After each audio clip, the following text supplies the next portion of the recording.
আজকে একটা সোয়াবিনের রেসিপি বানাবো, নিরামিষ রেসিপি। সোয়াবিনটা গরম জলে ভিজিয়ে দিয়েছি।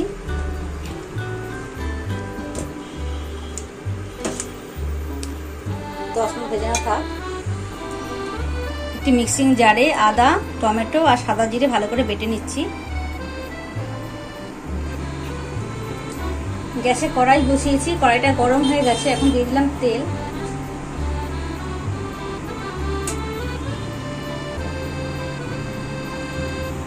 তেলটা গরম হয়ে গেছে। এখন দিলাম 4টে শুকনো লঙ্কা, 1/2 চামচ সাদা জিরে।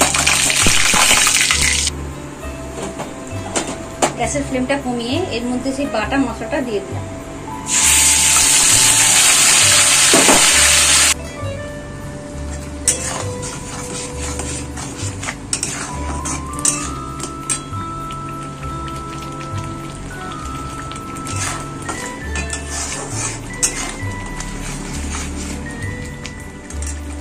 এর মধ্যে দিয়ে দিলাম 1 চামচ নুন, 1/2 চামচ হলুদের গুঁড়ো,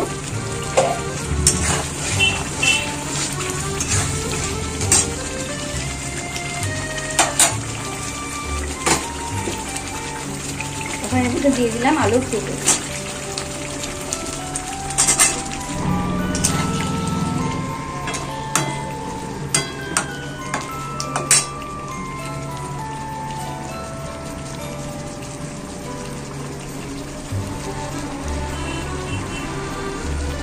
এক চামচ লঙ্কার গুঁড়ো দিয়ে দিলাম।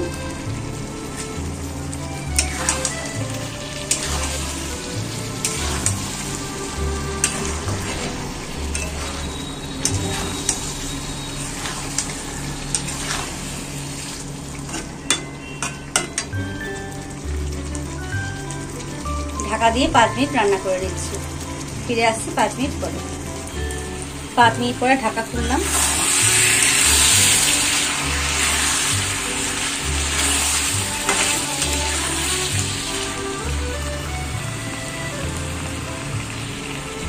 এক চামচ চিনি দিয়ে দিলাম।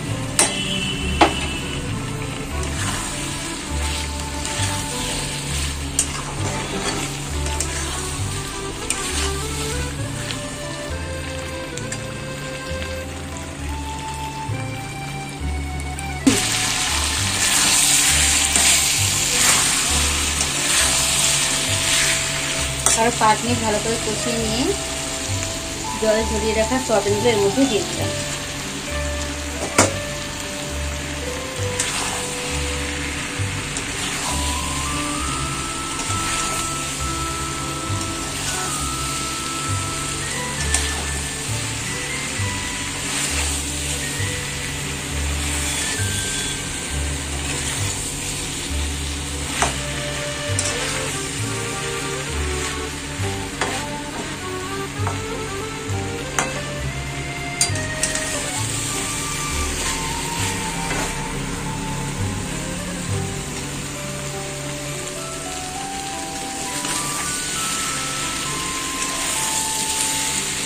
মশলার সাথে আলু আর সয়াবিনটা ভালো করে কষিয়ে নিতে হবে।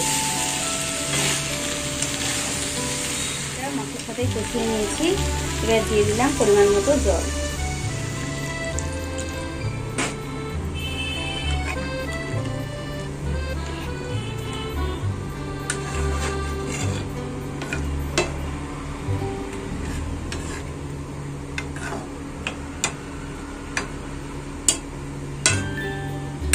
এখন ঢাকা দিয়ে মিডিয়াম ফ্লেমে 10 মিনিট রান্না করে নিচ্ছি। ফিরে আসছি 10 মিনিট। 5 মিনিট পরে ঢাকা খুলে আরো 1 চামচ নুন দিয়ে দিলাম। নুনটা স্বাদ মতো যেমন লাগবে তেমন দিয়ে দেবেন। সবকিছু আবারও মিশিয়ে আমি ঢাকা দিয়ে আরো 10 মিনিট মিডিয়াম ফ্লেমে রান্না করে নিচ্ছি। এই গোটা গরম মশলাটা এখন বেটে নিচ্ছি, নামাবার সময় দিতে হবে। 10 মিনিট পরে ঢাকাটা খুললাম।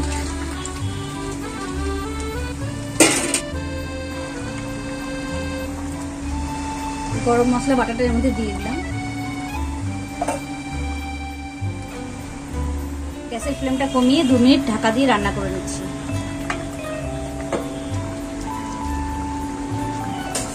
ঢাকাটা খুললাম। রান্নাটা আমার হয়ে গেছে। গ্যাসের ফ্লেমটাকে অফ করে দিচ্ছি, সাফ করে দেখাচ্ছি।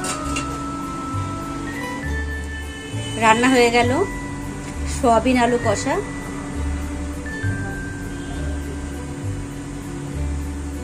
আজ তাহলে ভিডিওটা এই পর্যন্তই রইল। ফিরে আসছি নেক্সট কোনো ভিডিও নিয়ে। সবাই ভালো থাকবেন।